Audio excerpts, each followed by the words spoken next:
Hey, Speech 2713. We're coming here today to talk about an organization, a fast food chain, found in 47 states, over 2,300 locations. It was founded in 1946, but for some odd reason, has not caught up with the times and serving breakfast all day.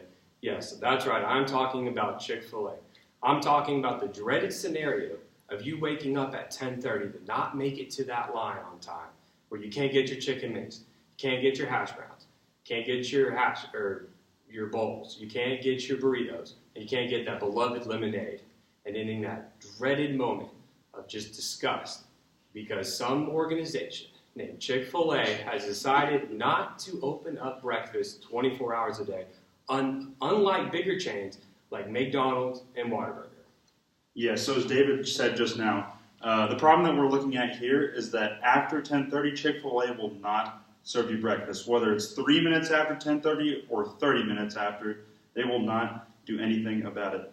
I was taking my brother to basketball practice. He had to be there at 11 o'clock. Chick-fil-A happened to be the only place on the way that had breakfast, and he needed something quick. We pulled up to the window at 10:32, and they would not give us breakfast, and his breakfast was taken away, and he had to go to practice on an empty stomach.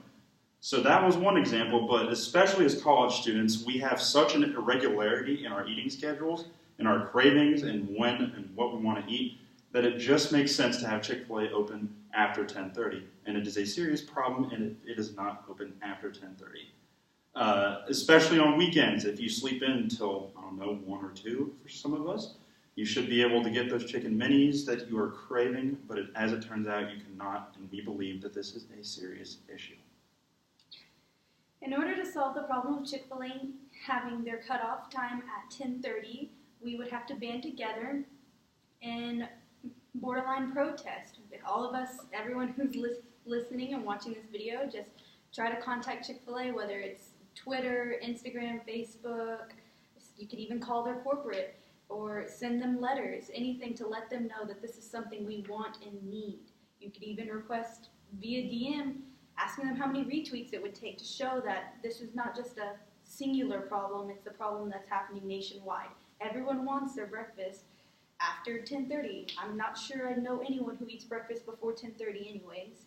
But, McDonald's is doing it. It really would not affect Chick-fil-A too much, just extend their time. They're just being stubborn, and they need to hear from us that this is something we want and need.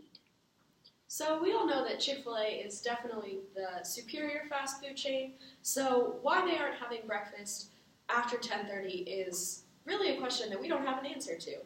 So if Chick-fil-A does decide to get on board with subpar fast food chains like McDonald's and Whataburger and Taco Bell and serve breakfast after 10:30, people all over the world, including college campuses, would be so much happier because they'd be able to roll up to that Chick-fil-A drive-thru window at 10:33 and still get their chicken minis. And if they decide not to, well, Chick-fil-A is going to continue to lose business and is not going to be as appealing to college students and people with irregular eating schedules or people that really just want some chicken minis, but it's after 10:30. So I think we have pretty much established why Chick-fil-A should serve breakfast all day. The fact of the matter is most of us have become a victim to craving for chicken minis after 10:30 a.m. How can you help, you may be wondering? Contact your local Chick-fil-A to find out. Maybe one day we'll be able to convince Chick-fil-A to serve breakfast all day and make the world a better place. That's gotta be fun.